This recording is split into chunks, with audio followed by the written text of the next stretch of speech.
blah. Oh, where's the game? One game no show.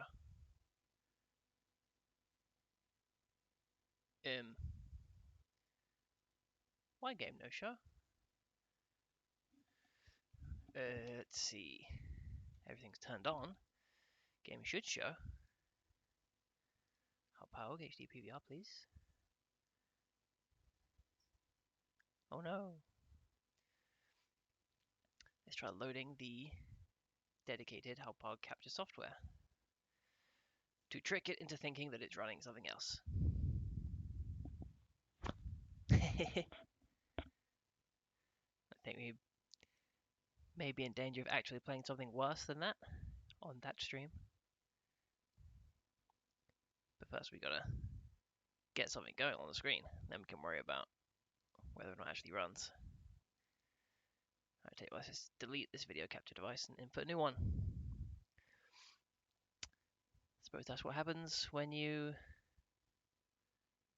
don't stream for several weeks. 2 weeks, I think. It just stops working.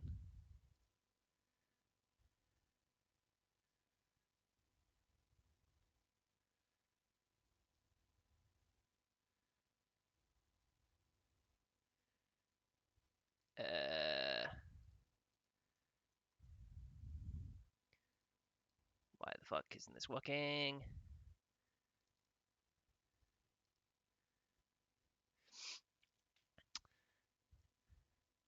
Why no work? Oh no! Well, this could be an end to the stream before it even starts.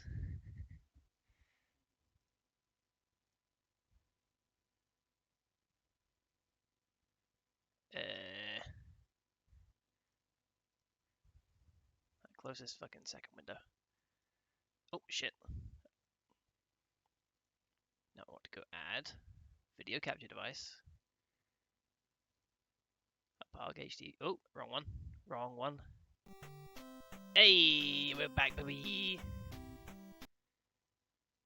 And all it took was fiddling around until the wonderful device known as the Power HD PVR decided it wanted to work. But we in there. Let's get a zoom going on this camera. Too far? But I'm gonna sit back. Here we go. Oh, yes. I should put out an alert on various Discord channels to let people know that I am streaming.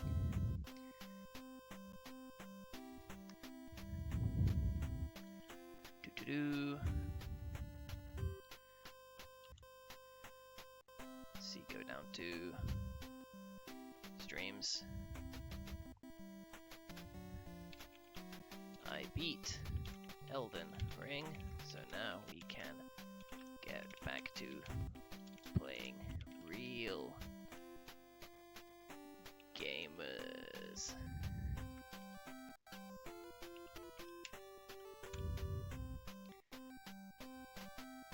Boom.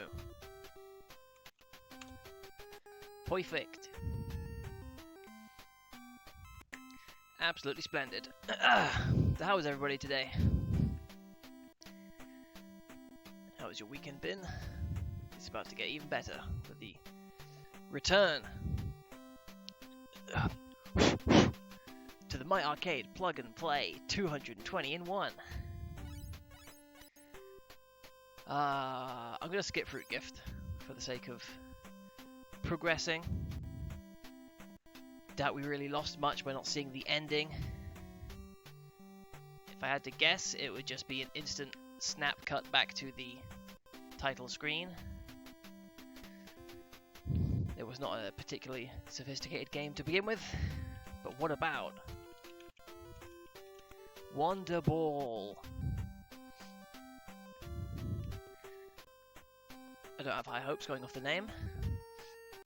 Anything with ball in the title sounds like it's going to be a real quick programming test that they decided to ship.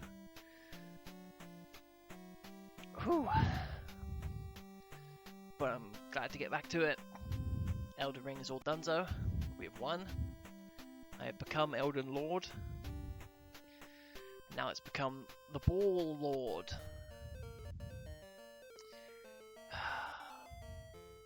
Power Joy Limited. We're back. We're back.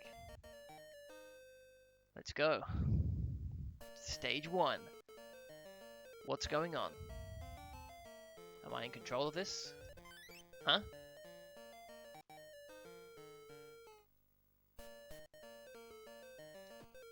I don't know what's happening.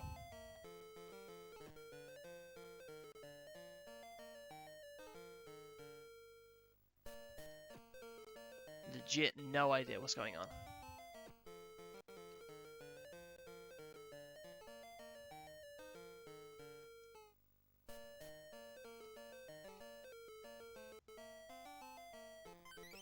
Huh?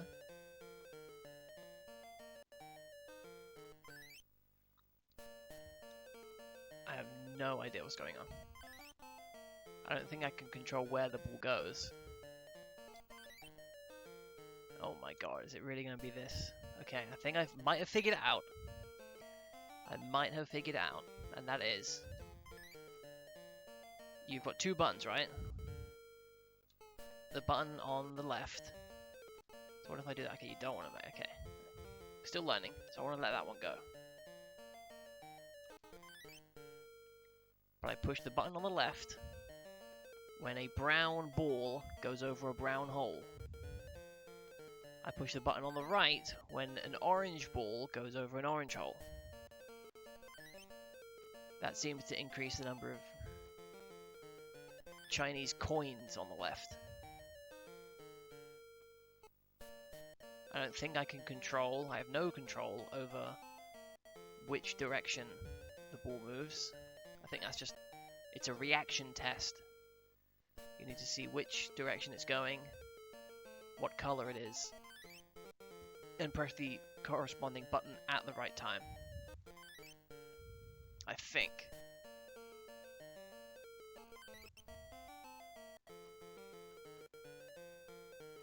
Assuming that is all there is to this game. I am sad to say we have not made a return to the world of plug and play with quite the same aplomb that is sweltering in my mind after having played through Elden Ring. And I'm currently on New Game Plus on that game as well. Such is my enjoyment, I want to get all the achievements.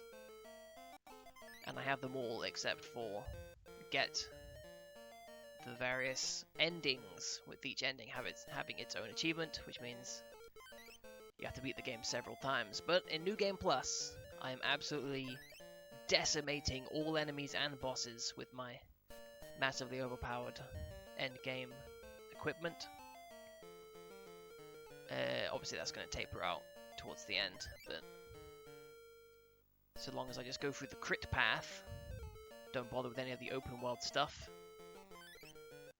I should be able to get the 2 extra playthroughs done in just a fraction of the 100 plus hours I've already put into the game. Although, to speak of the game's strengths, during my New Game Plus excursion, which I've only done like 2 bosses so far, I already have discovered at least 2 things that I did not see in my first playthrough. So it is truly a remarkable game. You know, it's got... Well, okay, so it is literally just that simple. Oh, but the colors change. Oh my god, what? Excuse me?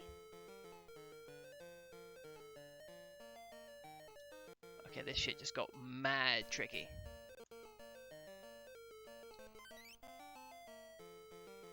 This is insane. This went from possible to possibly not possible. It's got to the point where I can't even talk about Elden Ring anymore.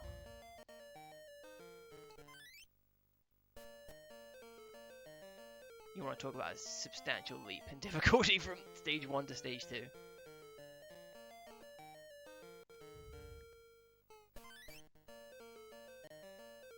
Gotta remember, pink's on the left. Pink's on the left. Pink on the left, green on the right. Ah, but sometimes the colors don't change.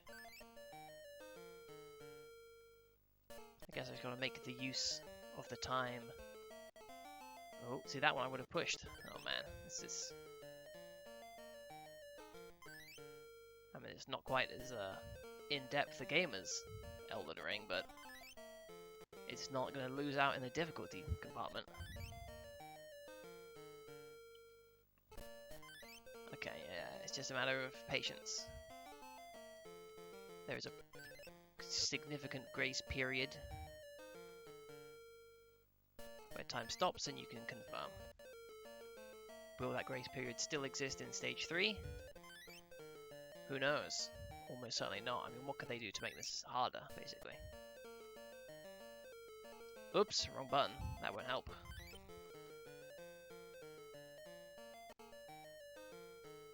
Ah! Alright, no goofing. Gotta fill that bar up. No mistakes allowed. But why would we make mistakes? With a game this simple, to make a mistake is unfathomable. The timer is counting up, so it's not like we're on a time limit, although we very well could be. Oh! It switched at the last second. Oh shit, I wasn't even looking.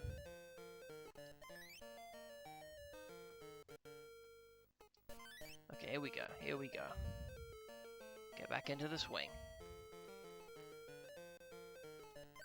Lose all distractions. The only thing you need is pink and green. Pink on the left, green on the right. Hit the button when they match. Do it 20 times. And we will have won. And if they give you a freebie every now and then, take it. Ah, see, look at that shit, like... Sometimes it just... they get you. Sometimes they just get you.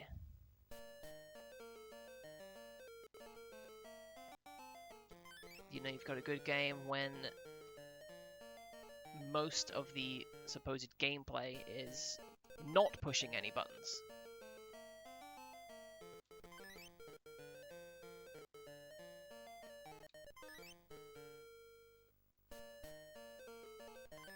Which also has the added benefit of making it so you can't actually progress. Since you can't say, these colours do not match, that does not score you any points. Only matching colours is good. Which means if the colours arbitrarily don't match because of the randomness, you can't progress.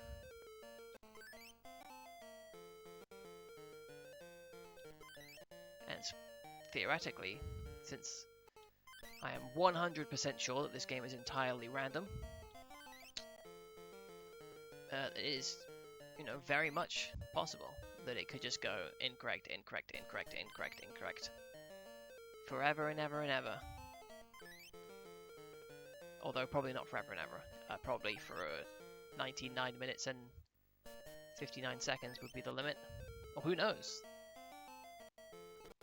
The counter of time going up is sometimes even more scary than a counter that goes down. Because if the counter goes down, then at least you know what the time limit is. Oh my god, 3 colors? You're having a fucking laugh. Ugh. Okay, I'm absolutely sucking it now.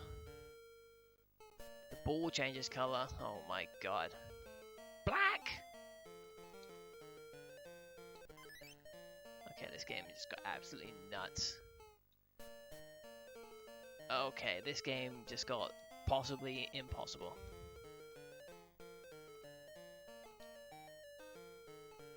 Jesus, this is... Okay, black is bad. Never do black. Black is skull! Oh man. I haven't gotten a single one legitimately. Ugh. Whew. You still do have quite a lot of time. So just don't even fucking look at it while it's making the travel. You only need to pay attention to when it's actually in play. Everything else is just a distraction attempt. Don't fall for it. Don't fall for their tricks. It's a game of trickery. It's a game with intent to trick. And I don't fall for those kind of tricks. Although it has doubled the chances that we will get an unplayable situation. Where not only can the colour of the ball not match the colour of the ring, but the colour of the ring cannot match the colour of the ball. If that makes sense. Which it shouldn't, because it doesn't make sense. But this is a type of game that doesn't make sense. I mean, just look at it. Absolutely nonsensical what's going on here. But we're still crushing it. We can never be defeated. As long as it keeps being blue every single time, I can just focus on pushing blue. Ooh. Tried to get me there, little sneaky deaky. But I don't fall for those tricks. Not anymore. Too skilled.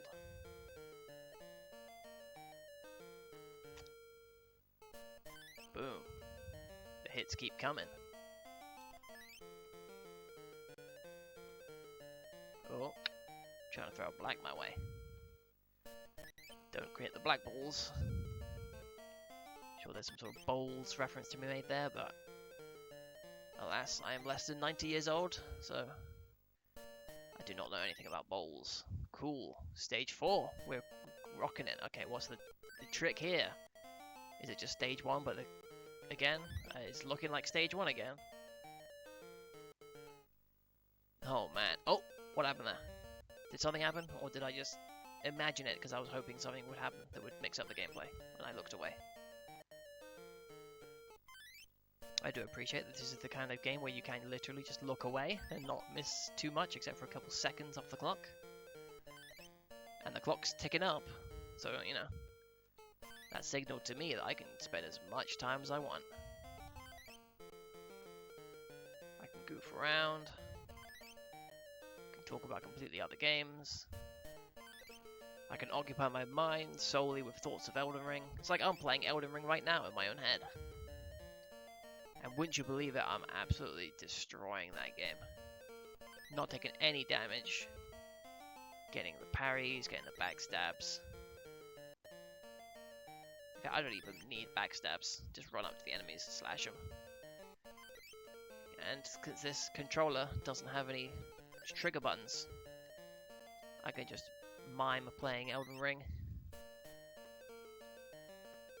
And we can have ourselves a nice little dystopic scenario where the action on screen, directly in front of my eyes, has absolutely no bearing on the movement of my fingers, or in the movement of my own brain.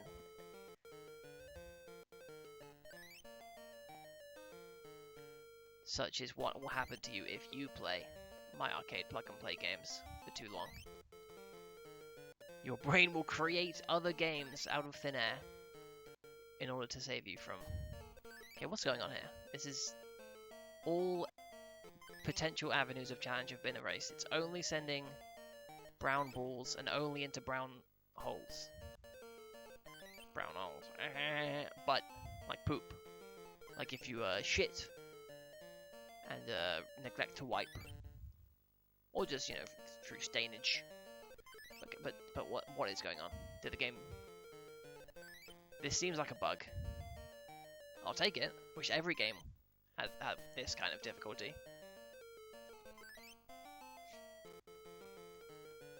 But wow. Stage 4. They really cranked up the difficulty on that one. Alright, so the game has officially looped. So we'll do one loop. Oh, is it just me or is the speed increased? Oh, I'm pushing green when I should be pushing pink, that's why. That's why it's not going through.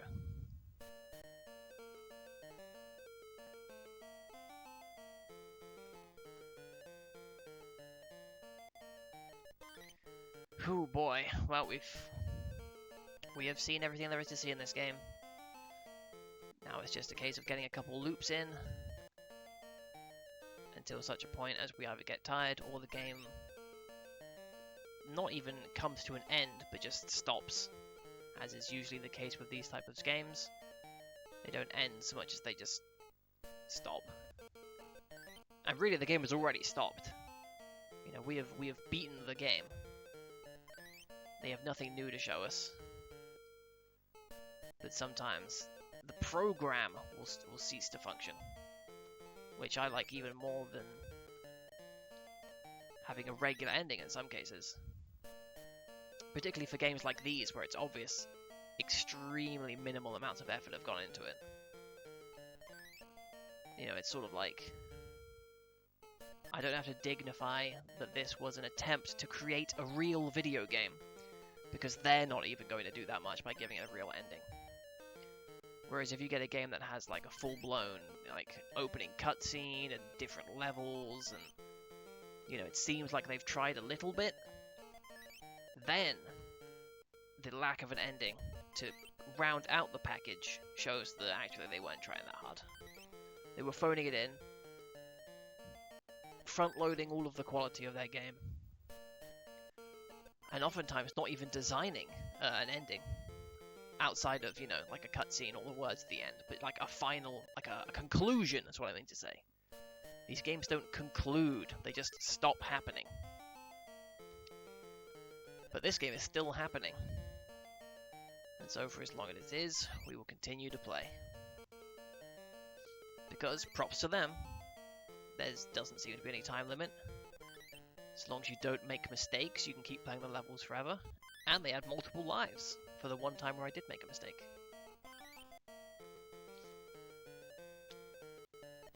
So, while it's not good, in fact I would say it's awful, it is at least accommodating to the madman who would actually want to play it. Whereas some of these other games have been impenetrably badly made. This one just sucks.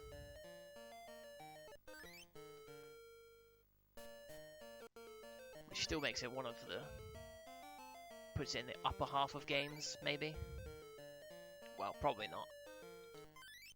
If I really consider the tier list we have going here, so we've got blue on the left. Oh.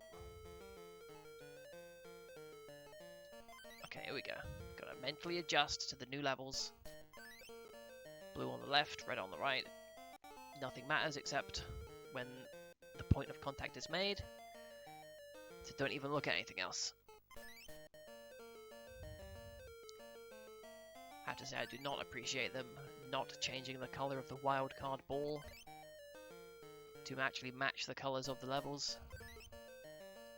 See, that's the kind of level of laziness that lets you know that they really didn't care. Because, you know, it's NES. It all worked on strict colour palettes anyway. It's not like they redrew all these graphics and saved them separately with different colours. They literally just wrote some code that changes the blue to green. So why couldn't you do that for the multicoloured ball as well? In fact, the way that the ball is designed, it almost seems like it's more effort to not do it that way. You actually did have to draw an original graphic that had no correlation to the colour palette of the rest of the game.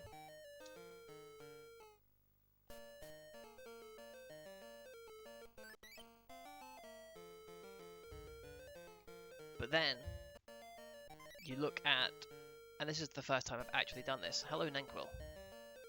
You look at the right side of the screen,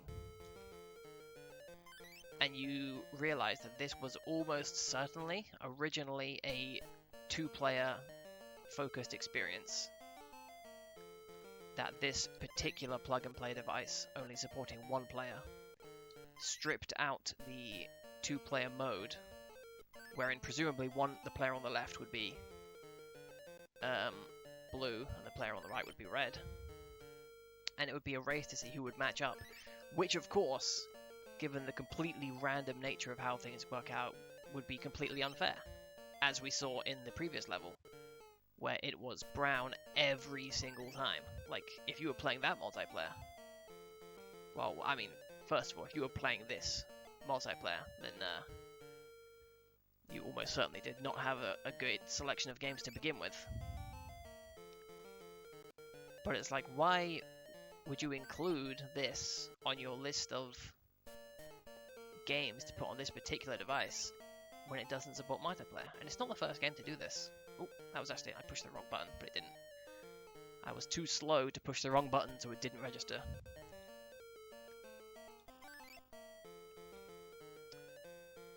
I can't remember the name of the game, but it was one of the racing games. It was clearly meant for 2 players. Entire 2-player HUD. But there was just no 2-player mode, so it's like... I know PowerJoy Limited have put out quite a few games. You know, it doesn't have to be 220 in one. You know, before you even write the words 220 in one on the device, you can set any number you want of games. And if you only pick the ones that can be played to the fullest extent on this thing. You know, I doubt anyone except me has noticed. But I noticed. Now granted, I only noticed after about 20 minutes of playing that I'm essentially playing half a game. But now that I've noticed it, my estimation of this game is sunk. And I already said it was bad. Now it's like I'm playing half a bad game. Okay, here we go. Back to level 1. Back to level 1 we go. I swear there was a 3rd level as well. Or maybe that was yet another figment of my imagination, as I desperately wanted this game to have more content than it does. But maybe it really was just the 2 levels. My mind has gone completely numb from this ultra monotonous gameplay. So I do not even remember what happened 20 minutes ago. But I believe I will set level 10 to be the limit. We'll beat level 10, assuming it goes that far, and then we'll stop. Because this game is over, clearly, and has been for quite a while.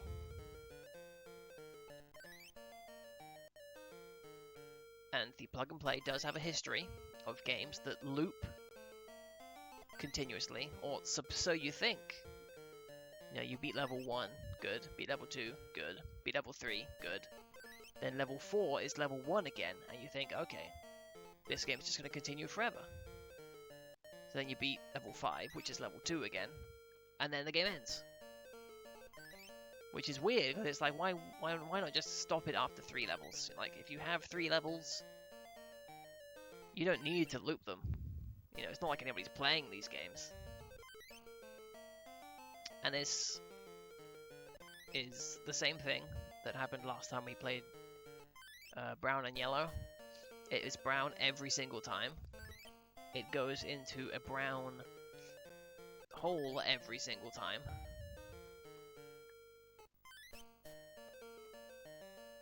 So it's almost unfailable, really. And again, if this were multiplayer, imagine being yellow player right now.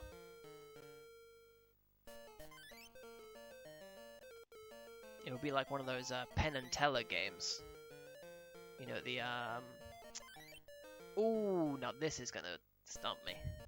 What was the name of the unreleased Penn and Teller game collection for the Sega CD of fake prank games, including Desert Bus? Penn and Teller's Smoke and Mirrors, I believe, is the name of it, as well as the name of the side-scrolling platformer, which it was the main game of the device. Smoke and Mirrors, boom. Successful remembrance. But right away I'm thinking there's one of those games that is a two-player shmup. And I think the gimmick was that player one could input cheat codes to ensure that they always win. Stuff like that. Which is a fun idea for a game, and something that can really only exist around that time period. Or some, like, ultra niche indie thing that, like, as soon as one major streamer picks up on it, it's like game over. But it is a funny idea to have a game, the purpose of which is for one person to cheat so that they always win.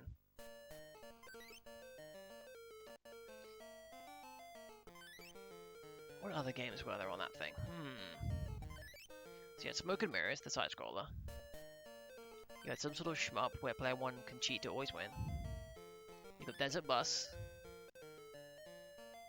I want to say there was a fake tarot reading thing where you would put in the details beforehand, and then it would be like, you know, you go, hey, you want to do this virtual tarot thing? And obviously any real person would say no thank you. But, you know, assuming that they said yes, then they would, you know, put in their details or something, and it would provide them, like, something incredibly specific that the prank master had already put in beforehand. Something like that. I'm gonna be honest, it's probably not a huge loss that that game never actually came out, given the level of interaction that is. Because how many times can you play the two-player shoot 'em up where player one can cheat to always win before you reveal the prank? Once is the answer to that. Maybe twice, if you want to, you know, show the FMV introductions, which are amusing, just for being mini little Penn and Teller skits. But obviously that's Sega CD quality, so if you wanted to see some high-def Penn and Teller stuff, that's probably not the avenue you want to go to.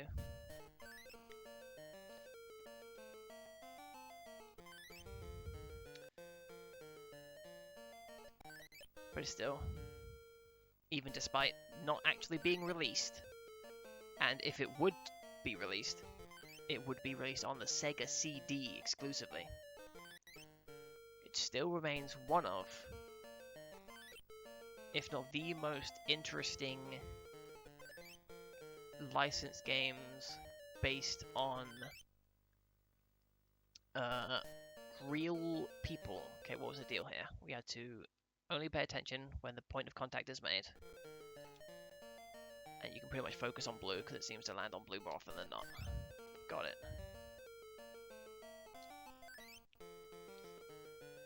Because obviously there are tons of, like, TV licensed games, movie licensed games, anime licensed games. The kind where they bring it over to Japan. They bring it over from Japan to the West. And you don't even realize that thing was an anime reference.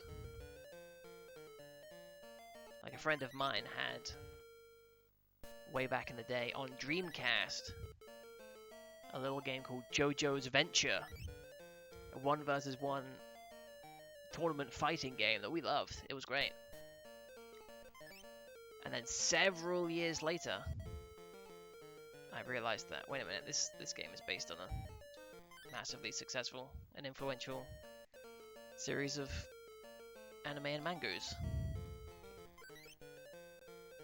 But at the time, I didn't know that. Just a zany game with all these crazy characters and this guy who can make a bird man come out. But putting aside all that shit, games based on, I don't even know what you say, games based on, yeah, people. Games based on people. Like Penn and Teller, Smoke and Mirrors.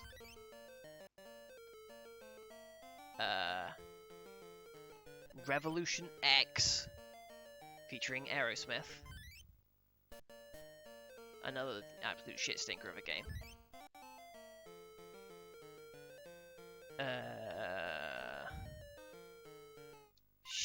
What's the name of the Beat Takeshi game?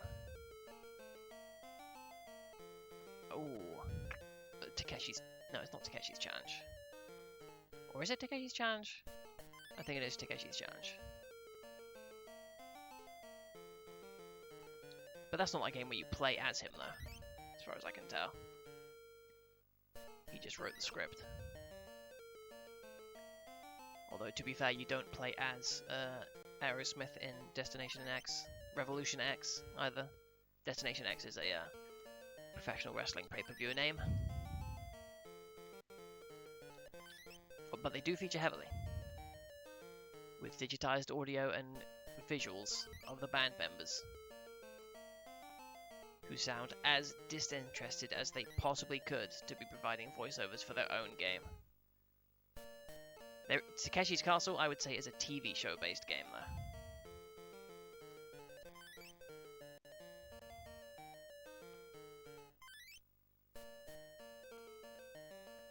And given the nature of the show, it's not actually an incredible stretch that it did get an adaptation. For the Family Trainer, I believe is what they call the Power Pad on the Famicom. Unfortunately, that game sucks. It is a gimmick to use the Power Pad, NES mat, and little else. Although, to be fair, oops, pushed the wrong button. There's actually not too much going on with the games of Takeshi's Castle that you can adapt into a full-fledged video game, unless you take all of them and you put if you basically just recreate the experience of being on Takeshi's Castle. And there is, of course, one game that has done that recently to great effect.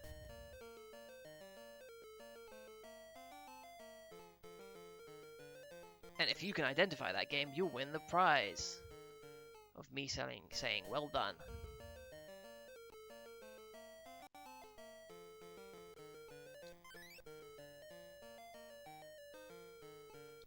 So answers on a postcard, please. What is the name of the game? Available on PS4 and PC, with it supposedly coming to Xbox and Switch at some time in the near future, that features oftentimes ripped straight out of Takeshi's Castle levels in a Takeshi's Castle style elimination format.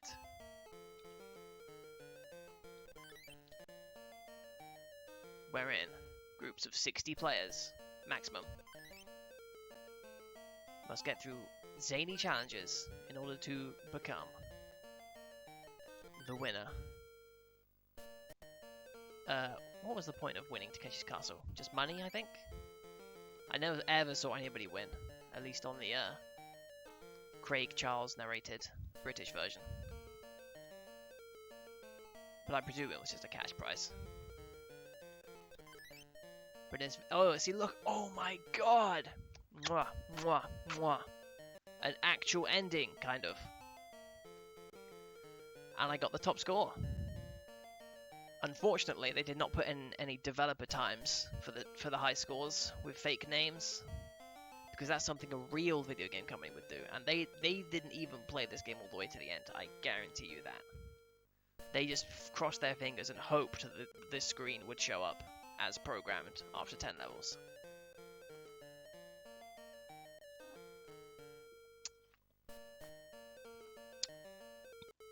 The answer was Fall Guys, by the way. Wow, wow, wow, wow.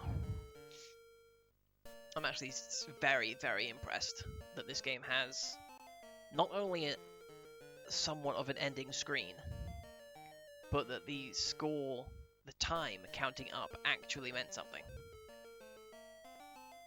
Wow, wow. A score, a time attack based game that is 100% based on randomness. So it's not like, wow, You managed to do it in 23 minutes and 34 seconds. You must be really skilled. No, I made like probably 5 mistakes over the entire game. Is that it? Oh, that's actually it. That is actually it. The end. Which of course means as soon as I hit the reset button, that score goes bye-bye. So I don't know what they were thinking, who they thought they were going to fool by having 10 lists for top scores. Because this device it certainly isn't going to save them. And I very much doubt they were going to print this bootleg on a console with a battery for memory. So unfortunately, our illustrious record of 2334 for a full completion of Wonder Ball is officially done. Oh, now Ghost Castle sounds like a goddamn video game. No abstract ball matching parlor games, some fucking Shenmue lucky hit type shit. No. Video game ass video game. Ghost Castle. Unfortunately, I just looked and the next game on the list is Gin Rummy. In fact, because the last game we played last time, a couple weeks ago, was the last game on the list, I don't think we've actually looked at what is to come on this, the future of this stream. So Wonder Ball, Dunzo. Ghost Castle, highly anticipated. Gin Rummy is, it's a card game. It's acceptable. Water Pipes, I will be shocked if it is not Pipe Dream. Which again, a fun game in its own right. Will it be more fun if all levels are randomly assigned and potentially impossible?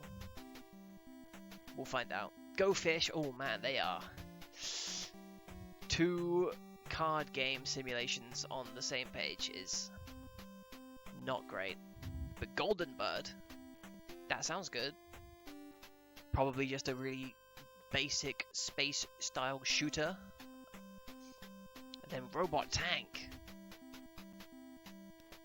If I hadn't played so many tank-based belt scrollers on this device that suck, the idea of a Robot Tank game would be very appealing. And then Hammer and Nail.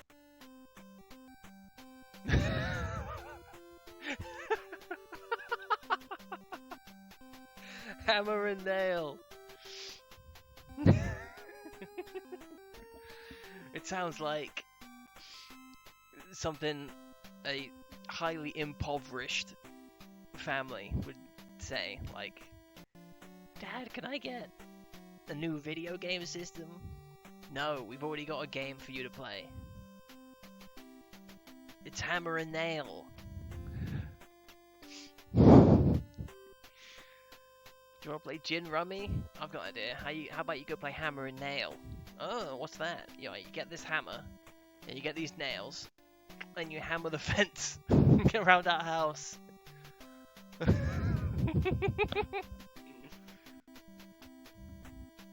Hammer and Nail.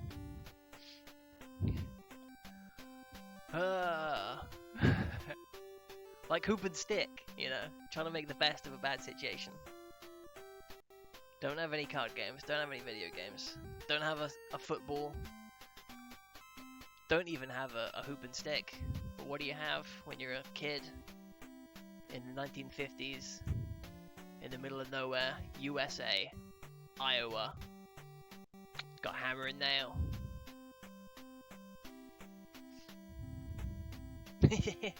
Yeah.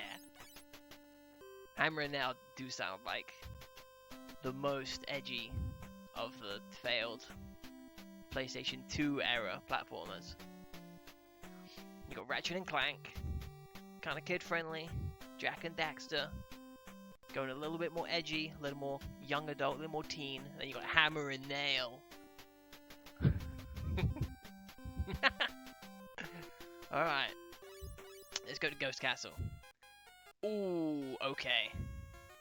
That's production. That's literally Castlevania.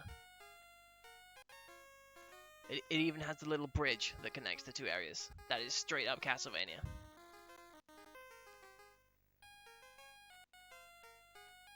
Oh. What the fuck is this? Okay, how do I interact?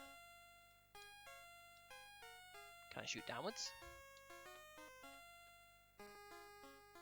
What the fuck is going on? Can I shoot downwards? Yes or no? Okay. So I'm stuck on this plane of existence, I think.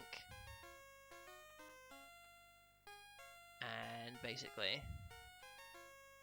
I hold down the button to shoot. And then if I hold up, he shoots up. If I hold down, he shoots down. Is that Dracula up there? It could be Dracula. He's dead. I've won. Oh my god, he's back. The legends are true. He is immortal. Just kidding, I got him. Now I'm not gonna shoot the maiden. That seems like a foolhardy maneuver.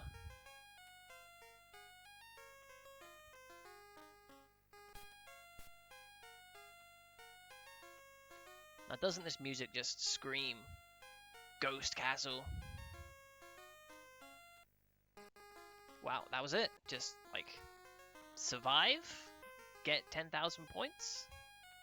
Who knows?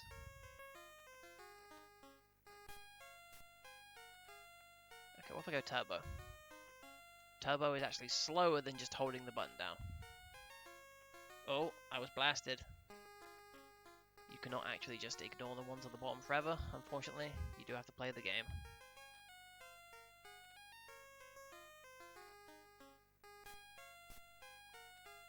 Wow, this is... I'm gonna be honest, I was hoping that they were literally just gonna have a reskin of Castlevania. Or not even a reskin, just fuck it. Just put the Castlevania ROM on here, change the title screen to Ghost Castle, and we can have ourselves a jolly old time with an NES classic. But this appears to be a shockingly low effort, low interest, low enjoyment, single screen arcade game.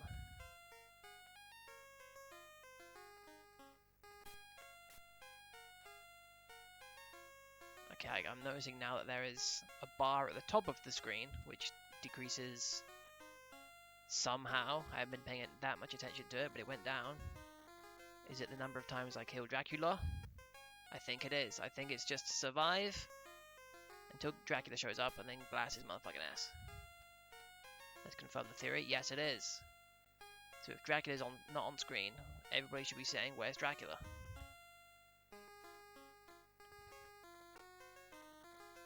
Do I need to get rid of all blues? Is that it?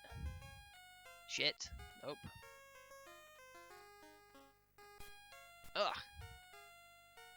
These ghosts are really heating up the pressure. Heating up the heat. Cool. Confirmed. Who would have guessed that the guy with the unique sprite, who actually looks like somewhat of an enemy, as opposed to these cartoon Halloween ghosts, is in fact the leader of the Ghost Castle. Is it just me, or do you shoot multiple shots if you go at an angle? It might just be me. But wow, this stinks, dude.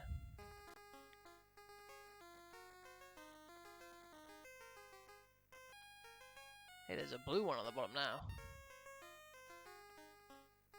Obviously, there's no difference whatsoever between blue and purple, in my estimation. If you find out a difference in the blue and the purple, please don't tell me. I want to live in a world where all ghosts are created equal.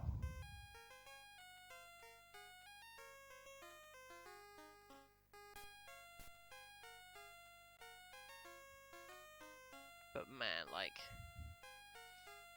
you think of the all-time classic single-screen arcade games. Pac-Man, Space Invaders. You know, they're the classics, obviously.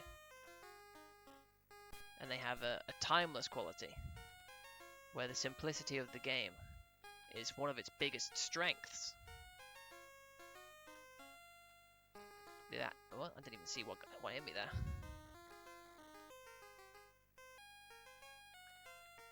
And then there are some lesser-known single-screen arcade games, which I obviously don't know because they're lesser known.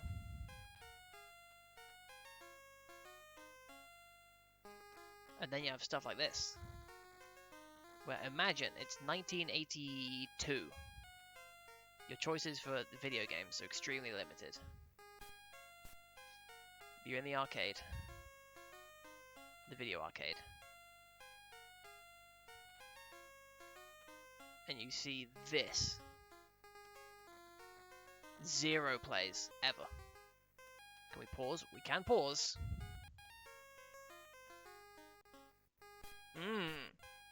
Indeed.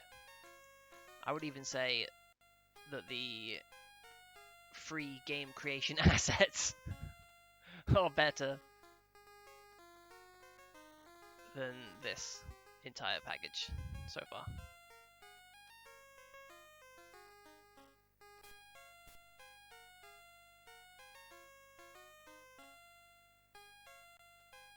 It does not have, or am I thinking of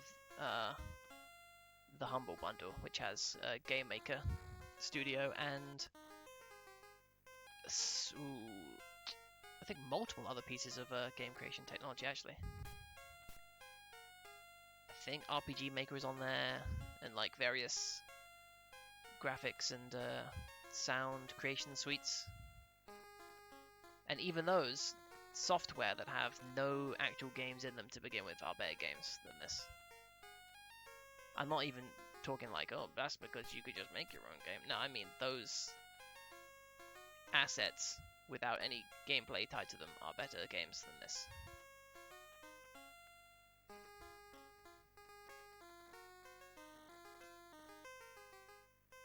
And these ghosts are schmoving.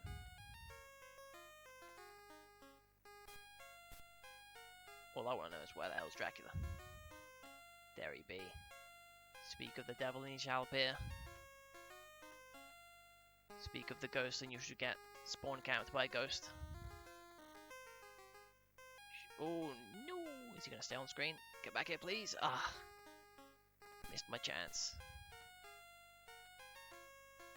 The fact that you have to aim, you have to manually hold up as well to shoot up on this, what can be generally called a D-pad, is actually quite tiring on the thumb.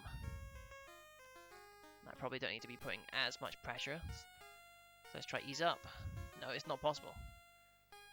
The nature of the D-pad, with it being on a rocker like the god-awful Xbox 360 pad, means that you do in fact need to put full pressure. And despite having little blue grip things on the side, which I shall show to you as soon as I beat this level, little blue grip things on the side, they don't actually do anything to assist in the grip.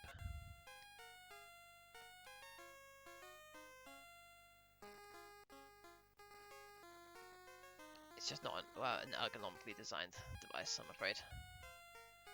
I'm terribly sorry to say.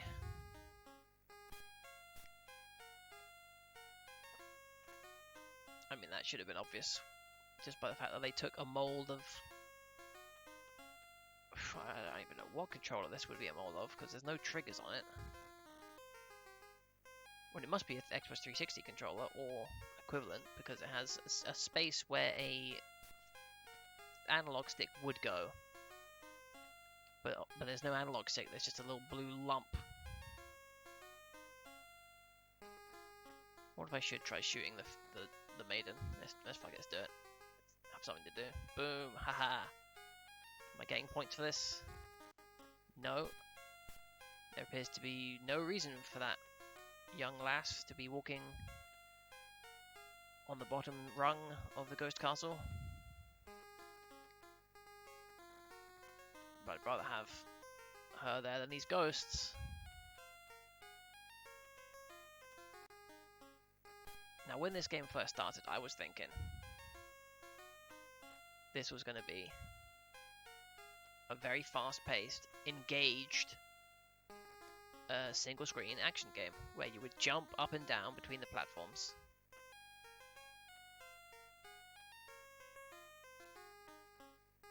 Zero Ranger, you say? Never heard of it.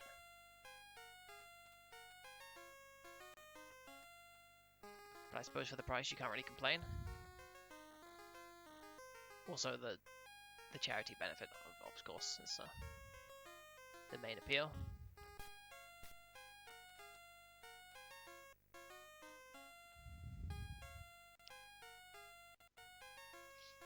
Nice.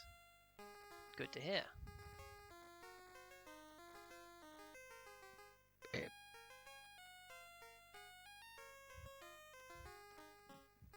Ooh, excuse me, I'm a burpy boy. Yeah, I very much doubt there'll be anything quite on this level.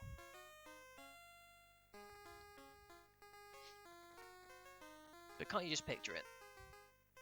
Like, ghosts are coming, obviously they'd have to slow down the speed of the game quite a bit, because this is like impossibly fast. And also the ghosts are not allowed to shoot projectiles in my idea of this game. But you've got a single screen, 4 levels. You can press one button to, or even just press up and down to shoot. No, let's make an actual game here. You press up and down to go up and down each level to avoid the ghosts. You push one button to shoot up, another button to shoot down. Ooh, but what about shooting sideways, Phil? Nah, shooting sideways is out. We're gonna stick to the idea that this game presents, is that is you only shoot up and down. And you gotta, you know, like Frogger. Well, there's probably more accurate games to compare to, where you have to quickly go up and down to avoid oncoming enemies. Frogger works fine. Frogger, another classic single-screen arcade game, as it happens. And that way you can have Dracula appear on the bottom as well. Maybe you can actually walk into that woman running along the bottom to gain a power-up or health recovery or something like that. Although if we're going for a single-screen arcade game, don't need health, one-hit kills. Maybe you get a second hit by saving the woman.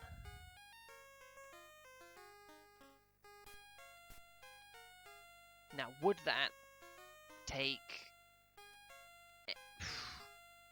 You would have to probably cut out one extra game from the 220 in order to program those elements into this game already.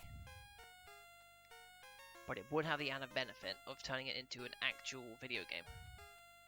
Not the best game, probably not even a good game, if I'm being honest. But it would be at least the starting point for a game.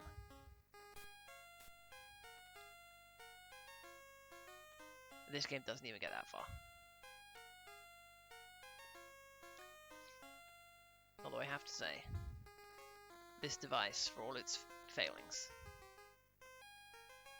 it does quite often have the beginnings of a decent idea. Like Fated Pirate, for example. If Fated Pirate had handcrafted levels, it could be considered an NES classic. Obviously, it would have to, you know, be a full NES game as well, not like 5 levels and then it shits itself back to the start menu. But this, you know, Power Joy Limited and their many aliases, they almost make video games. And that's why we love them. That's why we're still playing this device.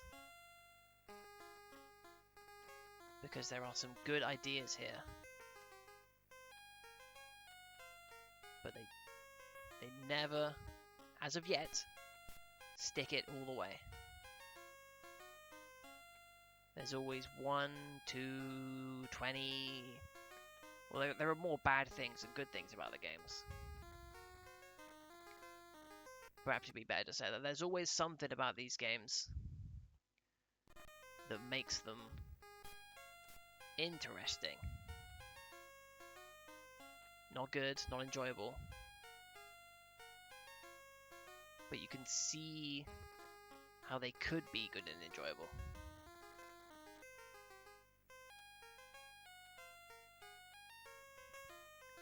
You know, and it gives me a little bit of hope every time.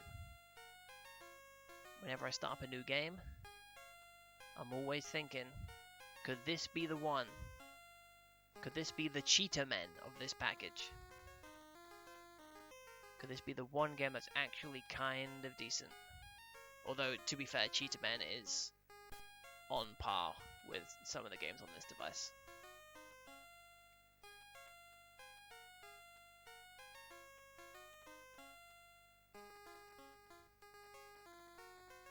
And I would really hate if, after we're done with 220 of these games,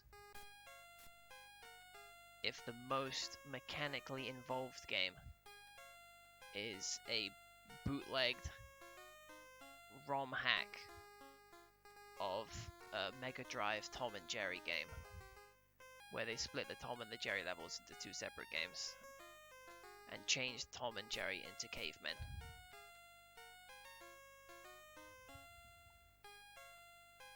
There has to be something better than this. Although I suppose, since in that case they didn't really actually make the game themselves, they just kind of ported it in a backwards way, we can't even give them the credit on that one. You know, it's like if I made a Tetris clone, I don't get the credit for inventing Tetris. Now, if I made a Tetris clone where the pieces were misshapen with deliberate holes in them and there were only 3 pieces instead of 4 so that nothing ever fit properly, then I would get the credit for ruining Tetris.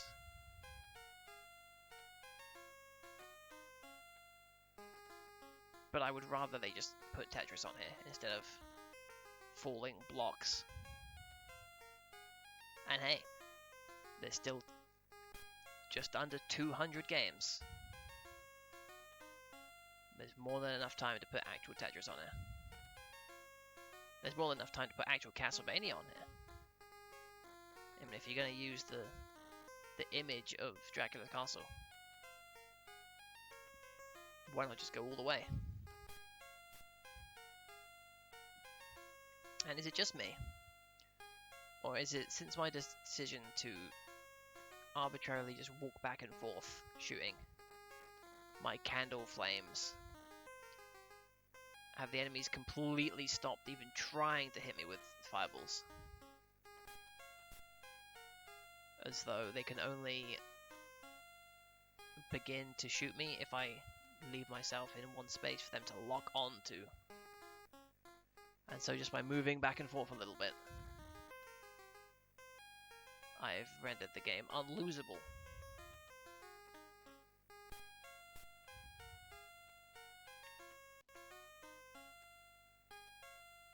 And also, how long are we going to stomach this before we decide that we have won? Because we've already passed level 10. And I mean, nothing's changed. If anything, the game's gotten easier since we started. I mean, I guess technically we need more hits on Dracula to clear the level. But I don't think that really counts as a increase in difficulty. Also, would it have really been too much of a stretch to make Dracula's life bar symmetrical. Or at the least, if you're gonna have it not be symmetrical, cut that little bit off the left side so that his bar is emptying completely, instead of it being like he has a little bit of empty space on the left side of his life bar. Or could that be for the unlife of the immortal vampire? That's the amount of life that can never be destroyed, except through the power of Jesus Christ of Nazareth and a stake through the heart. But we can't get up to him. All we got is a candle. And there's no stairs in the Castle of Ghosts. Please ignore the stairs in the background. They are in the background only. And now, intrepid adventurer. What's that dude's name? Jonathan Harkness? That doesn't sound right. Ooh. No. That is unfortunately a literary reference I am not going to be able to make off the top of my head. Jonathan something, I think. But that's a quiz night quiz if there ever was one. What is the name of the main character of Dracula?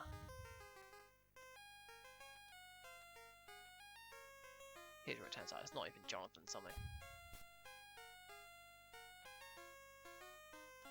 As played by Keanu Reeves, who himself is also a vampire. So, fun connection there.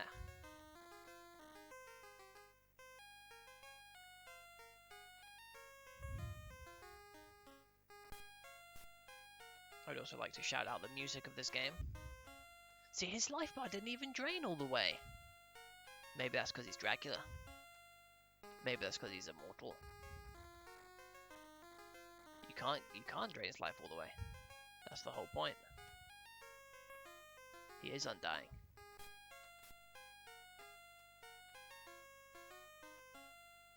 Just when you think you've got him, that's when you don't got him, I guess. The game is not giving me a whole lot to improv with. Nothing about the levels is actually any different. There's no palette changes that would indicate a change in the time of day, although obviously, because of the theming, it kind of does all have to take place at night, unfortunately. But wouldn't that have been something like, maybe you start kind of in the evening, and then as you progress through the levels it gets into the night. Then you maybe have the phases of the moon in the background could have changed with each level to indicate a significant passing of time. And then finally, in the last level, it becomes sunlight with the new dawn. And Dracula dies as the light from those windows that you see at the top right and left corners of the screen shine upon the Count, and he turns to ash, and a jaunty melody plays.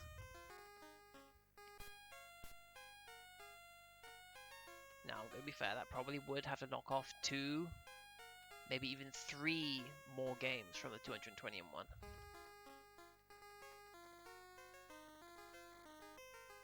And to be honest, that kind of detail would not save this game. Now, it might save the imaginary game that I came up with earlier, using this as a reference. But then we're talking about like 5, maybe even 6 fewer games on the 220 in 1. And we've already designed the menu screen with the train on it. And we've already got the molds printed for our controllers that have a little sticker on them that says 220. And we've already got fishing and Atlantic fishing as 2 separate games. We've had to split up Tom and Jerry into Tom and Jerry. We just don't have the time left, or the budget, or the inclination, or the skill in order to make even one of these games good. Now, if I were to make any one of these games good, which one would I pick? Probably the Dejectile. because they were there. They had Bomberman. But they just didn't QA test. Not even QA test, like program test. Like as you're making the game, as you're designing the levels. You know, you have to put enemies on the map somewhere, right? Maybe just one quick glance to make sure that there's an enemy on the screen and not off the screen where he cannot be harmed unless the game becomes unwinnable. Like that's some legit, undisputable. Nobody cared. Well, maybe the graphics guy cared. He wouldn't have had a say in the matter. But the most important person, the programmer, they didn't care. But hey, maybe Power Joy Limited is a major operation with multiple people. You're one by guy who programs the main game code, and then you've got a level programmer who just plops enemies down onto the map, and that person didn't care. But that person wasn't even present on this game. This game was just straight up. We've got a sprite that moves left and right. And we've got a sprite that moves left to right. And occasionally drops a projectile down. You've got a life bar. It loses one blip every time you get hit. Upon contact of projectile with player, current life equals max life minus 1. Let's take a quick break.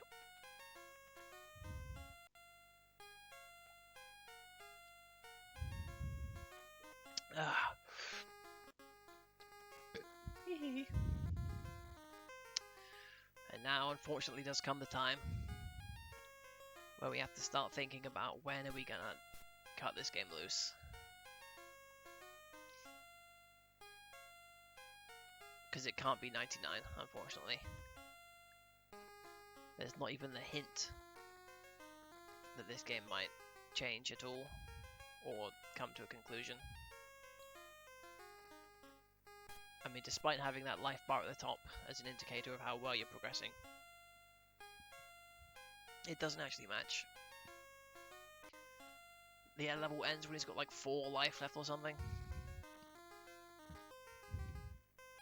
Which again, you take that idea, I'm thinking stage 1, you get Dracula down to about half and he teleports away or something. And then stage 2, you get him down to about a third. Alright, take care, Leia. Enjoy your evening. And I would desperately try and enjoy mine.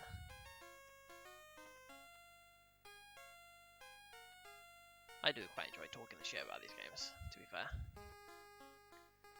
That's the real reason why I don't want to quit playing this game just yet. Although I very easily could just pack it in.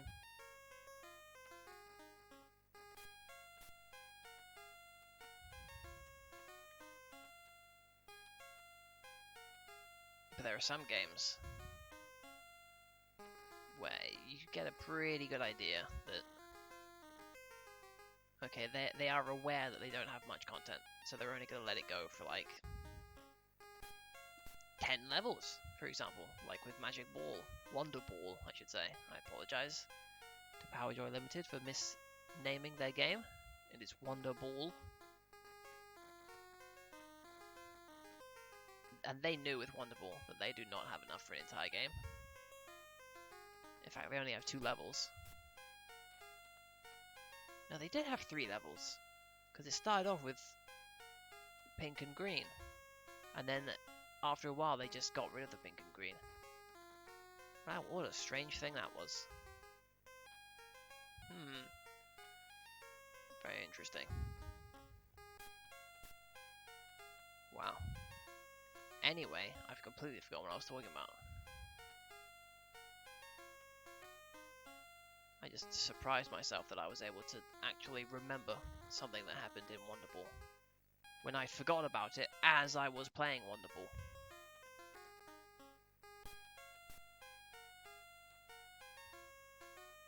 But that at least had 3 levels that it repeated a total of 10 times in various configurations. That configuration I being, if I remember correctly, 1, 2, 3, 2, 3, 2, 3, 2, 3, end. Whereas this is 1, 1, 1, 1, 1, 1, 1, 1. No change, no adaptation, no incrementation. It just the same thing. Like, why isn't this a single stage that continues until you lose? Because it's not gonna. I can't lose. By moving back and forth constantly, the ghosts never shoot projectiles at you. And Dracula's so slow that you can always shoot him before he shoots you. So there's no way to lose. Now I have just noticed the score in the bottom right. But the fact that we've been playing as long as we have been. We're on what, stage 15? And we're only just now hitting 26,000. So while it's entirely possible that this game will end, quote unquote, once we hit 100,000 points as... Ooh, now what was the name of that game? Fairy's Treasure, I believe was the name of it. Once we hit max score, that game ended. Now it took a long time to get there. But that had multiple levels. It was fairly enjoyable. And I never did get that diamond with the slug on it.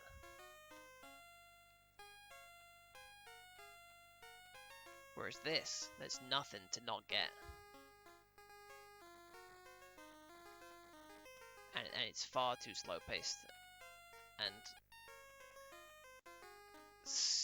what's the opposite of like requiring skill? What's the opposite of requirement?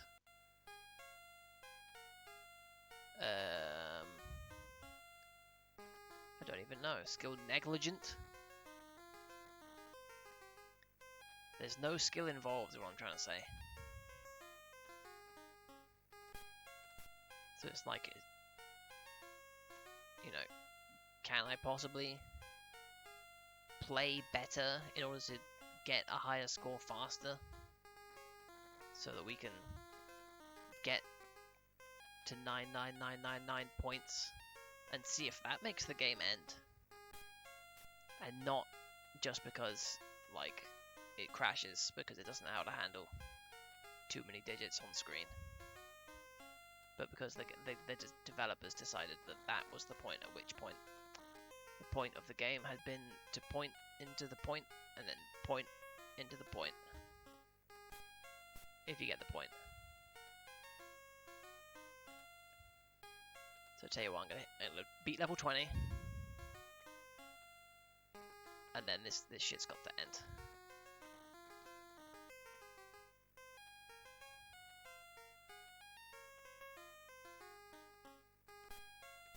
Although I have to say, one thing about these Power Joy Limited games, the music, when there is music, is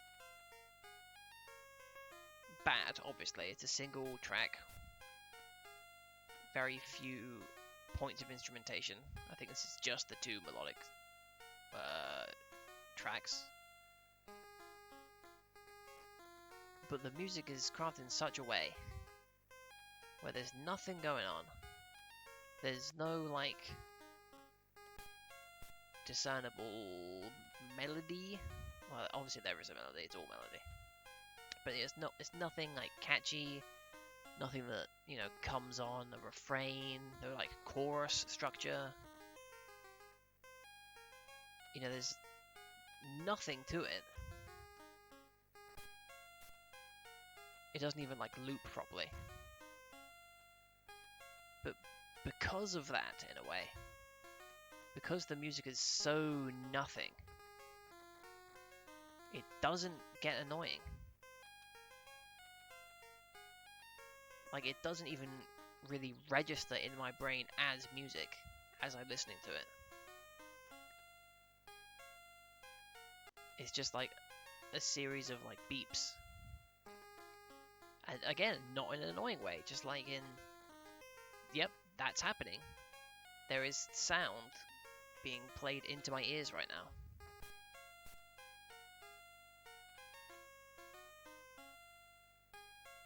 But despite being such a short loop, despite being such like a tinny NES awful jingle, like there's no melody to get stuck in your head in an annoying way. There's no like bad part where it's like, ugh, I hate it when that part of the song comes on. It's just da da da da da da da da da da.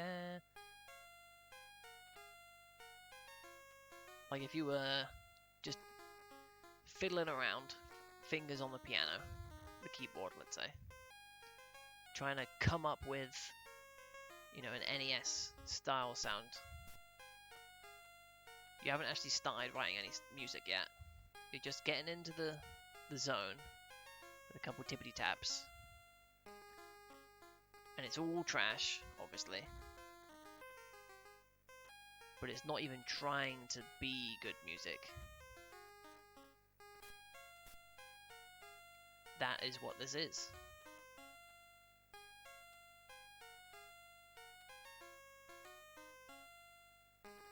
Which makes it strangely like, I don't want to say one of the best parts of the whole 221 package, but it's one of the least bad parts.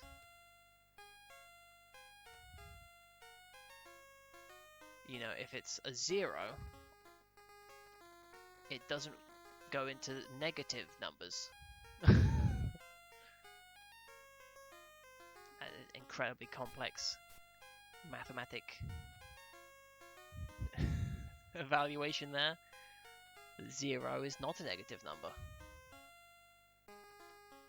But it's true. And it works not in the game's favor, obviously. A game with good music is always better than a game with bad music. Unless the rest of the game is bad. But if the same game had good music, it would be better than if that game had bad music. And this doesn't have bad music.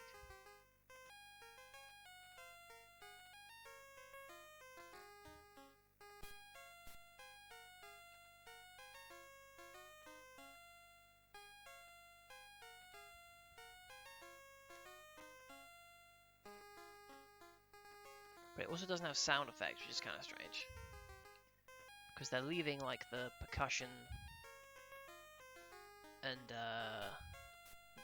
wave tables open on the NES sound chip. So we could have, you know, like a little drum beat, you know, like a,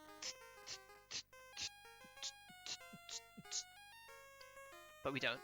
And or we could be using those for you know, the sound of explosions, bullets being fired, you know, sound effects of any kind. But nope, it's like the bare minimum of amount of use you could put into a sound chip.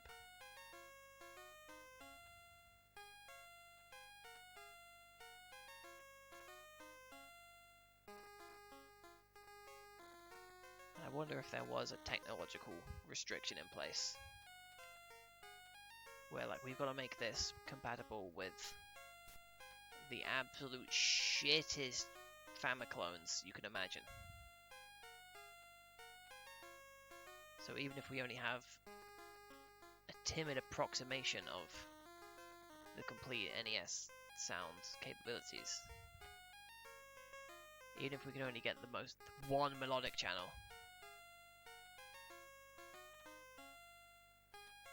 we need all our music to be compatible with that format. And they did it. They achieved the goal.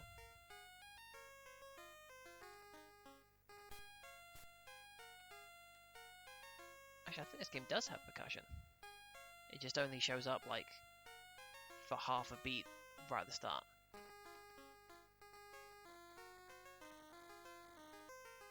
Either that or I'm just imagining it. Because this music is so minimal that my brain is just adding in sounds to try and make it like, you know, like music, I believe it's called.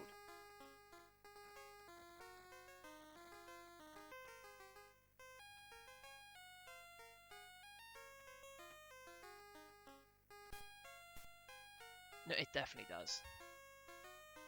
There's just a tiniest little bit of drum, like right at the start of the song,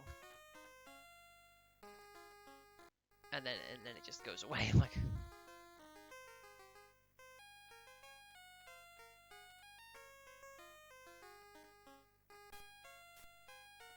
there it is, a little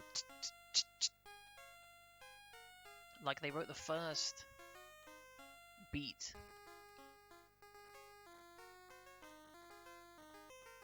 and then forgot about the rest.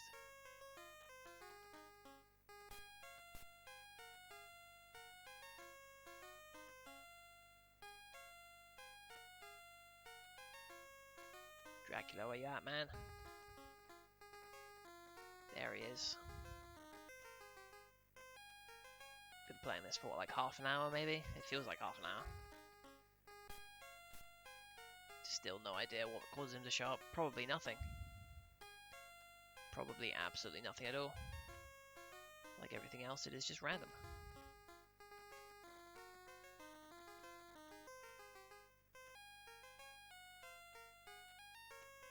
Whew.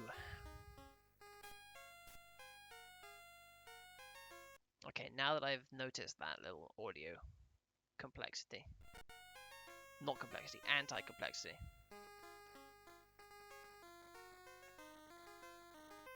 it is becoming more noticeable as an element of the complete experience in my mind, which is not working in its favor. You know, what I appreciate about this music was that it was so vapid that it just didn't even register to begin with. And now that it registers, I'm going to have to treat it like music. And that is not good news for our friends at PowerJoy Limited.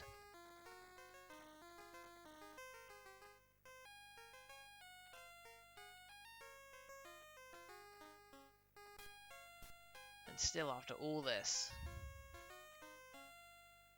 37,000 points. Yeah, I took damage. Could it be because I was looking 100% at the score and not on the game screen at all? Yes. That is exactly what happened. I don't even know if a ghost actually tried to shoot me for once, or if it was just I got too close to Dracula.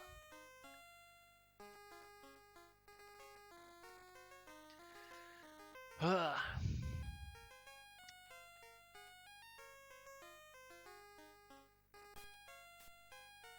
that loop, man. That loop. It's ruining the game. Oh boy. We're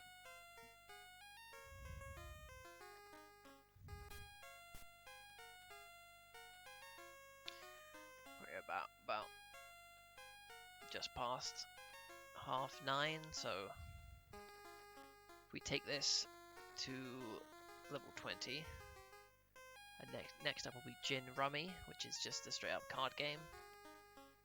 No secrets to have, we can just play a couple rounds until it reaches 10. And then we can at long last end our game session. See, look at this, symmetrical at the start. And then it gets not symmetrical. I don't know, it's just... They could have tried a little harder.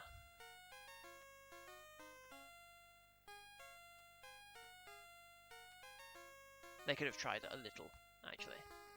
Don't need the last word in that sentence. They could have tried a little. And it was 2004, so...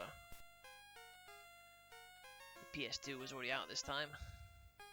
Xbox.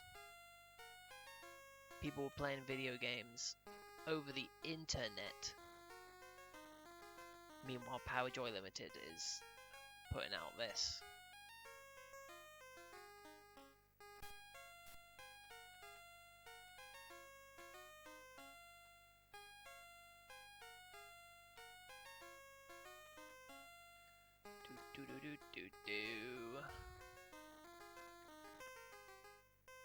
Now see just what I said there. Do. I did not say it in time with any music that was playing. I don't think there even is a do. There's something kind of similar to it. But this music is just like kind of similar to like passable video game orchestration.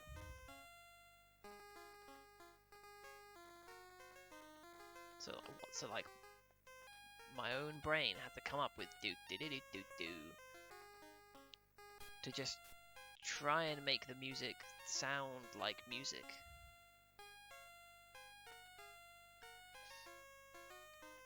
Now, if you want a quote to put on the back of the box at the Power Joy Limited offices, I would say that the music in this game opens up brand new creative pathways. Not only is it enjoyable to play, but it will make you more innovative in your own creative endeavors.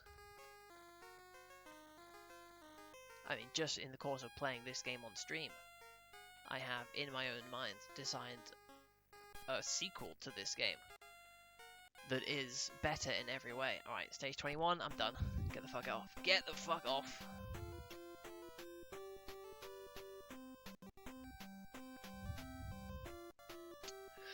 Oh, man.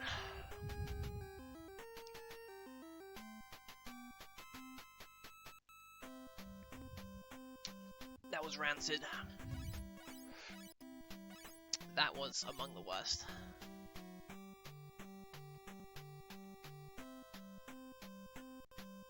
What was contest?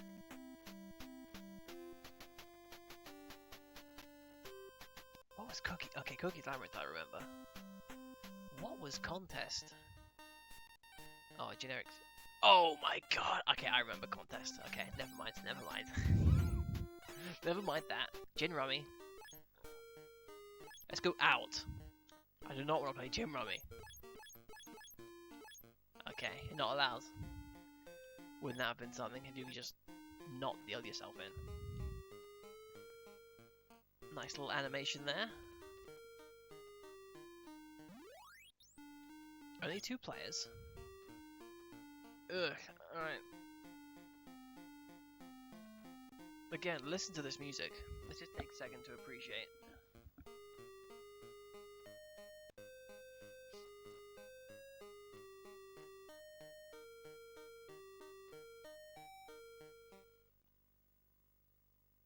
No! That's it? Oh my god. What? What was that? What was that massive pause? Oh man. Ugh, okay.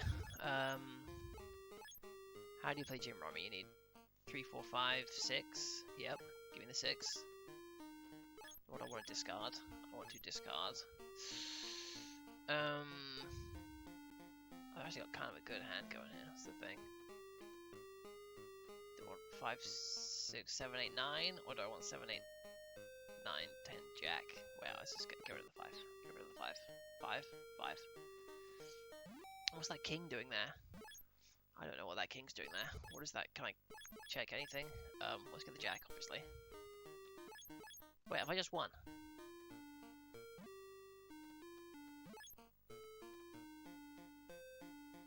Eh?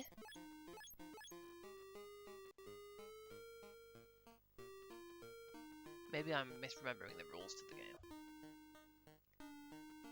Let's get a random one. Huh? Okay, now I'm really confused.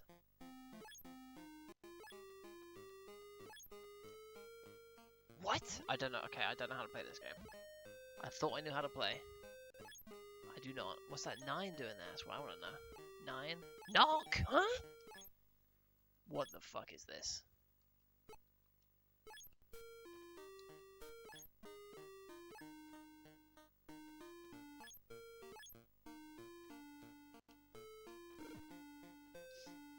Okay, I do not know this game nearly as well as I thought I did.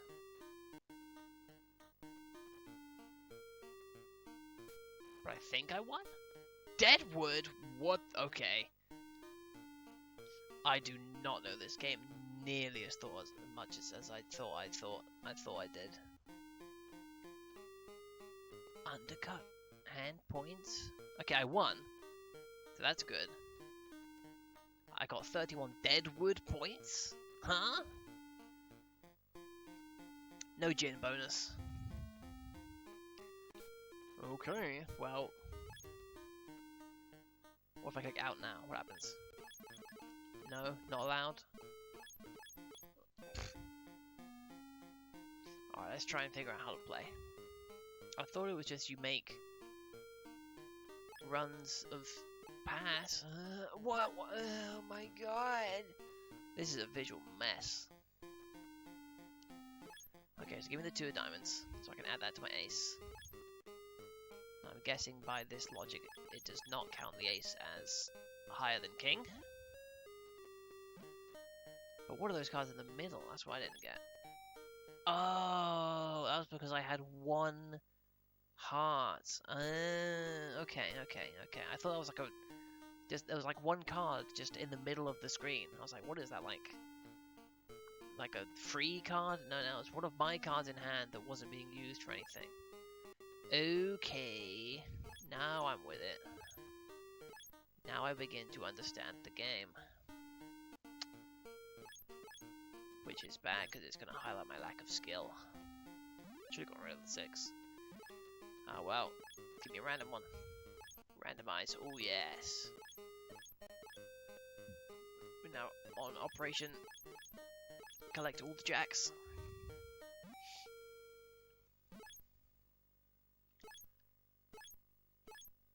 Oh man, that tiny break is stupid as hell. Again, another case of why didn't they just not do that? He's knocked.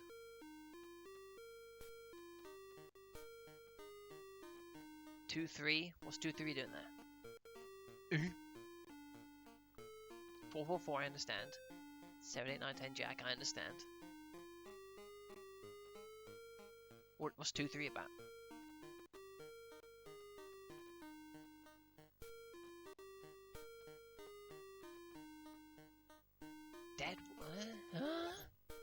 Deadwood must just mean the value of the cards in your hand when you lose. Like it's dead wood. That kind of makes sense to me. Ugh! Ow. Tripping on cables. Whew. Alright, just a few more hands of this. Let's get a dub. Let's put a W.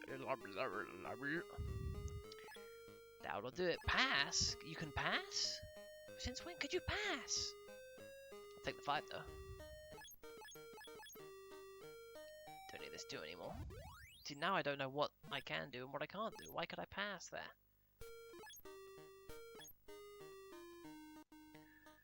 I can't really blame the developers of this video game simulation for me not understanding the rules.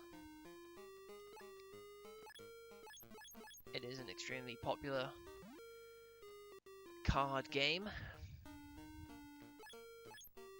You would expect people to know how to play. Okay, did I win? What am I discarding here? Oh my god, no. I have to prove that I've won. I guess it's a 7?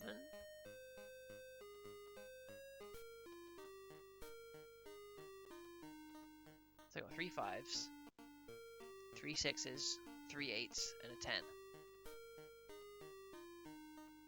I don't know what's going on. This is like trying to play goddamn mahjong in Yakuza games. No clue.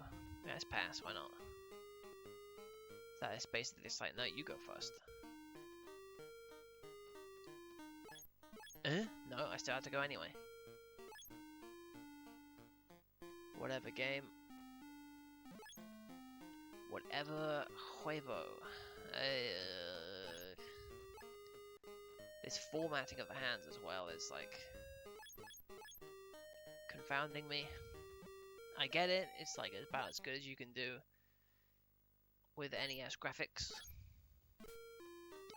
but still it stinks. Also, I thought Gin Rummy was a game to be played with like, you know, groups of 4 or more. Just one-on-one is like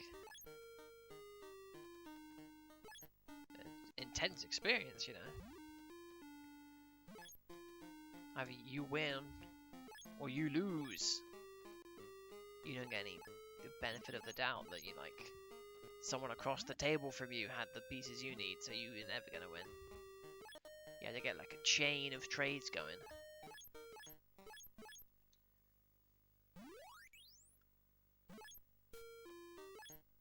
And as for what this knock business is all about, I have no idea.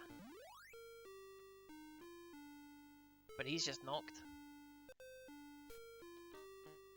He's got 1, 2, 3, 4. 3, 4, 5, 6, 6, 6. Okay, that I understand. That makes total sense. Oh my god, he's just absolutely decimated my score. But I won the... What? Huh? It says player wins the game. He got 100 win bonus. His total points are way higher than me. And yet, player wins the game. And that means I won. In fact, that means I won. That's a game complete. Next up is water pipes, but we'll save that for next time. We'll save that for next time. And we'll end instead with another one go of fruit gift, because this game is absolute fucking shit. In fact, I don't want to play fruit gift. Just looking at it makes me sick. How dare they call that a video game?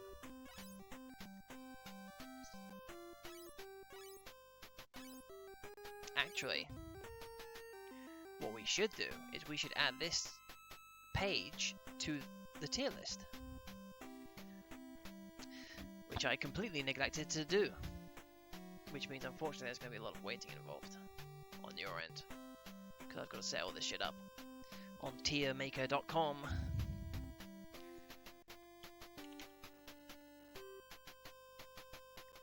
And I'm also going to have to enter all of the text to image generations onto the thing, because I haven't prepared anything at all for this. But hey, we got 10 minutes left in the stream. If 8 of those 10 minutes are me just setting up images to put into a tier maker, then let's do it. Ooh, but now we actually have to start thinking about where we put these games down. Oh my god. We'll worry about that as we get to each game. Although as I type in the words fling ball, I know that one's going straight at the bottom. But where do we put these card games in, man?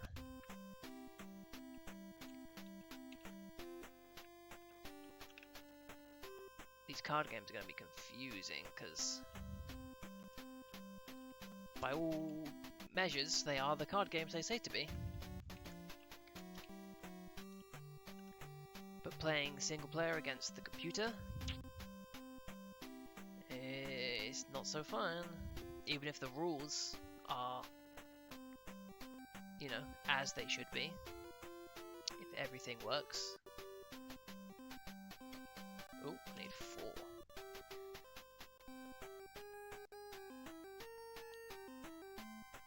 It is, it's hard to say. We'll have to, so I want to edit, I want to add images.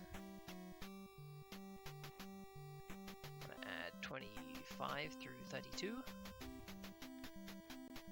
Click submit.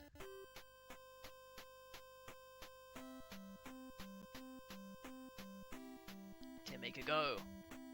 Boom. Okay, here we go.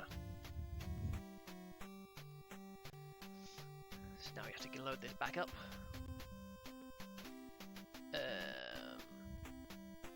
Now, do I already have one saved? Wouldn't that be nice? So I want to get rid of this.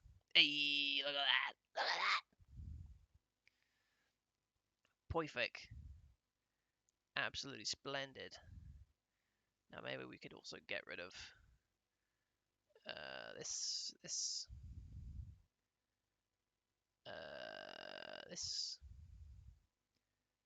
and we can take browser, drag it over to the left a little bit, put it beneath the thing. Ooh, wait a minute. That's not right. I want this like here. Okay, let's not goof this up. Let's make sure everything still works. Cool. Okay, I think this is good. I think this works. Cool, so now it's time to actually think. Let's get myself back on screen. So it's not just nothing. And let's disconnect the earphones so I don't have to listen to that wonderful melody for any more than I have to. Because that one is actually annoying. Do, do, do, do, do, do, do, do, do. And that's all I can remember. There's more to it. I've listened to it multiple times. It's like a 5-second loop. It doesn't last too long. But I just don't remember how the music goes.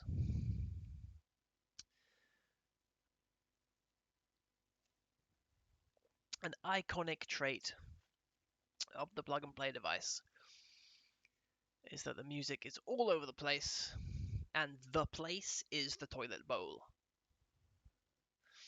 Now let's rank the significance. Oh, get rid of that. Everything is good. Cool. Contest. Oh, okay. Contest is certainly an interesting one. Because it is completely broken. 100% busted mechanically.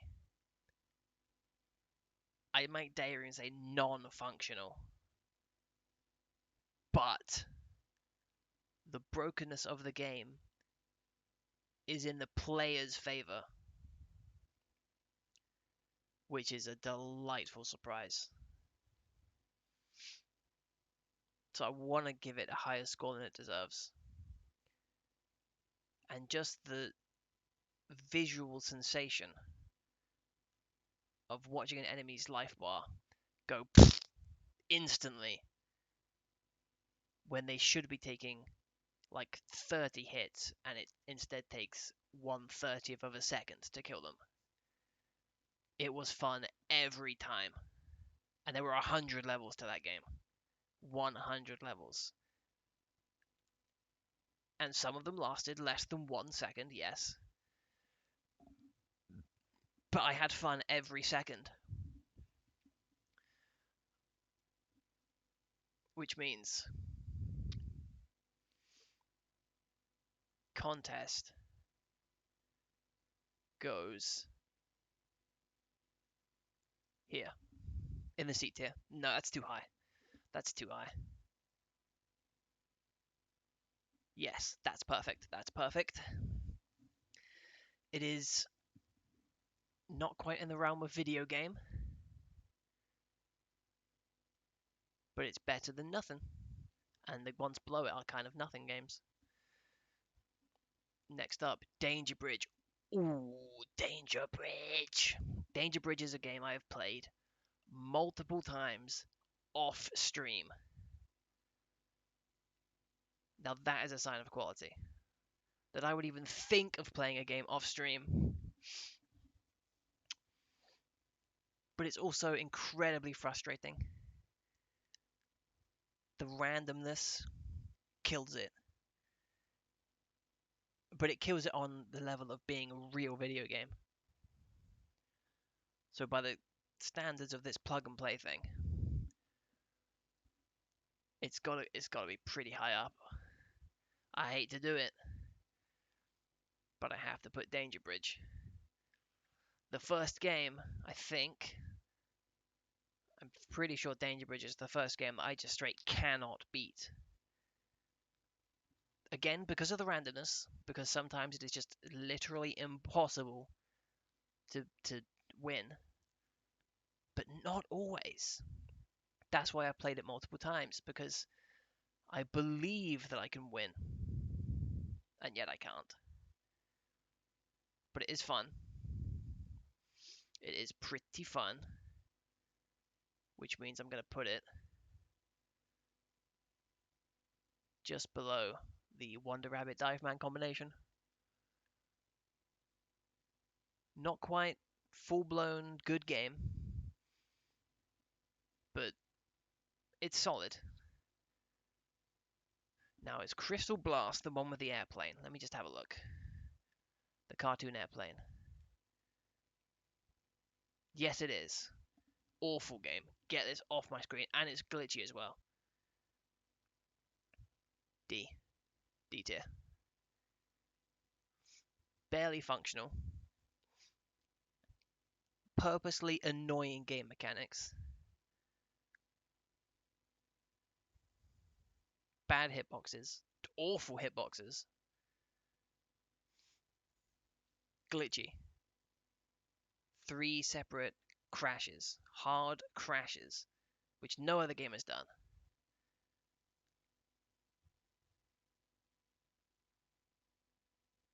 Okay, I have to recheck Extreme Rally to see what that one is. Oh, it can't be worse. Okay, no, it's not worse than Extreme Rally. Or is it though? No, no, it's not. Don't be foolish. Extreme Rally is not even a game. Fling. Flingball might be the worst one on the whole thing. Flingball is unplayable.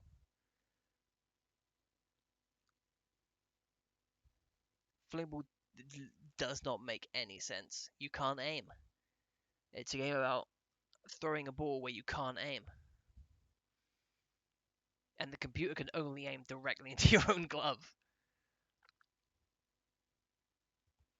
Ugh, but is Flingball worse than Crystal Blast? Oh boy, this is a tough one.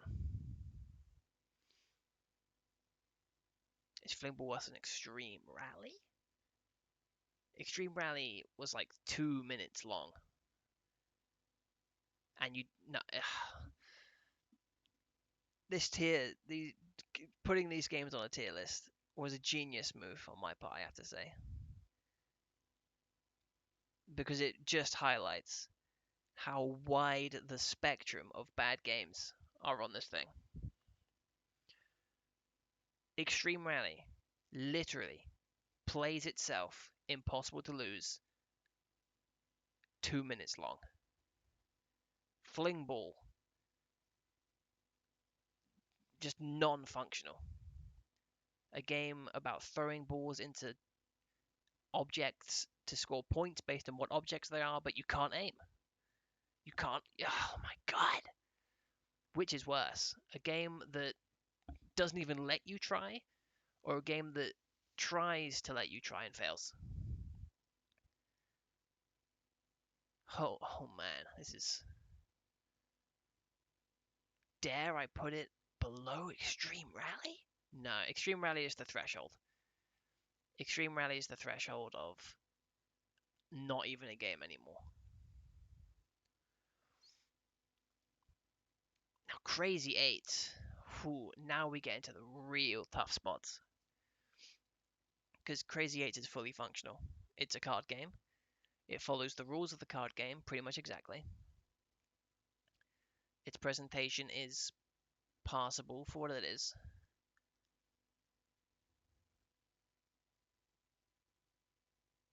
But I don't just want to chuck all of the card games into B tier. But I think I might have to get in there, please. It's a video game, basically. In fact, it's not even this high. There we go. Now, Cookie's Labyrinth, though. Cookie's Labyrinth, though. There was just not enough to it. There wasn't enough to it, I'm afraid. A solid idea for a game. A little maze game. You walk around a maze, pick up cookies, avoid the... What were the enemies in Cookie's Labyrinth? I think they were just like smiley faces or something. Like something really benign. Where like obviously they were phoning it in. But it was fun while it lasted. Lasted about 5 minutes. 5 levels, I think. But then it ended. No bullshit, no looping infinitely. Just over. Thanks for playing. Which I appreciate in indie games that want to be like that. Just here's the idea, here's the execution, a little bit of a twist, done. This one was just like they stopped making it. So unfortunately, Cookie's Labyrinth, despite being fun, fine, enjoyable, there's just not enough content for me to put it any higher than Super Tennis. Now climbing. Climbing is A tier, dude. Climbing is an A tier video game. I played it all the way through. 100 levels. It was the exact same from start to finish. But it had variety. Kind of. Not really. It had 2 variations, which were Falling Blob and Arrows. And also Ninja Stars, but they were just arrows with a different skin. Incredibly frustrating. Mind-numbing. It went on for way too long. I'm talking myself out of an A tier. But look what else you've got in A tier, dude. Magic Joni, Primitive Man. Okay, it's an A tier game. It's an A tier game. And I'm going to put it just before the shmups.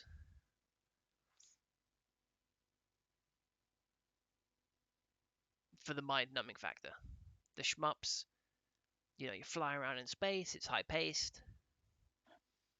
There's stuff going on, you're getting power-ups, there's bosses.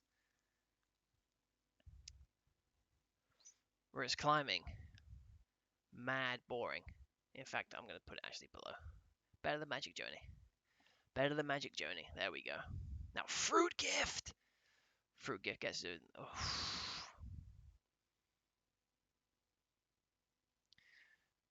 Fruit Gift needs a low score. It needs to be in the bottom tier. It's shameful. I hate it. Is it worse than Extreme Rally? Yes. Yes, it is. Easily worse than Extreme Rally. Is it worse than Fated Pirate? Yes. I'm going to have to recheck, refresh my memory on what Final Shot is. Final Shot was... Oh my god, the first person shooter! Jesus Christ! Oh my God, Final Shot is fucking bad. Final Shot, okay, it's not as bad as Final Shot. Okay, yes. Perfect. That's the tier list. We've added another page of games to it. Oh man.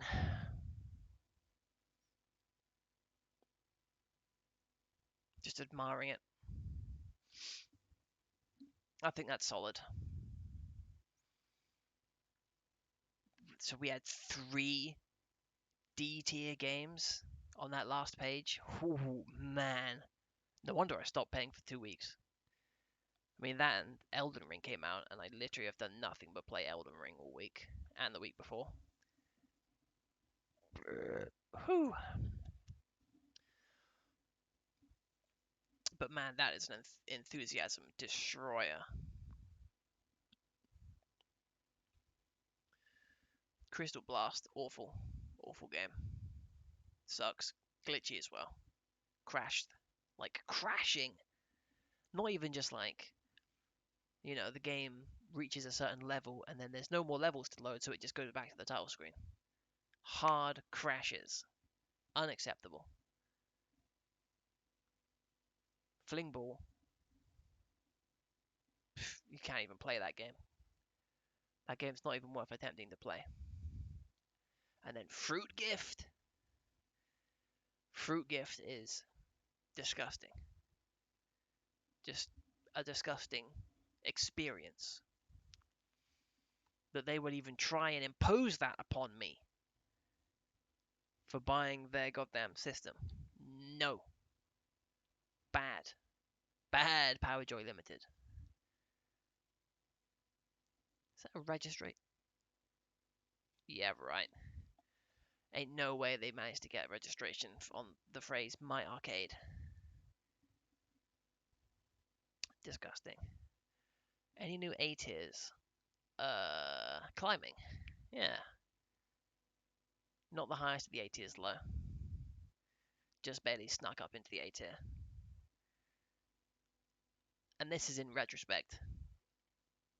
Immediately after having played climbing, I would have put it in fucking C tier. But it did end though. When that screen stopped scrolling and we just went up to the top, even though there was no top. Ugh. But this is by the standards of the My Arcade plug and play, which means that climbing is unfortunately an A tier game.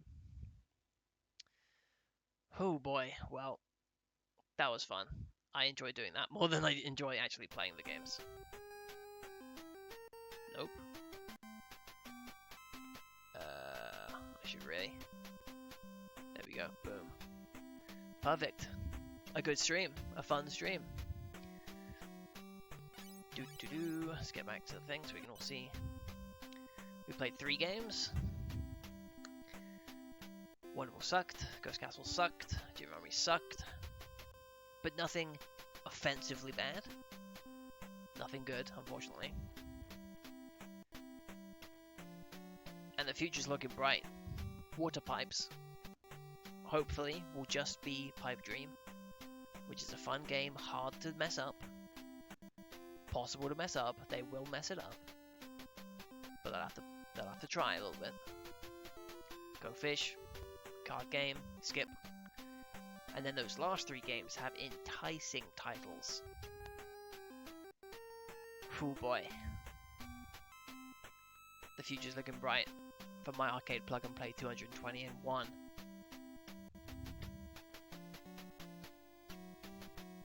I'd like to thank you for watching as always.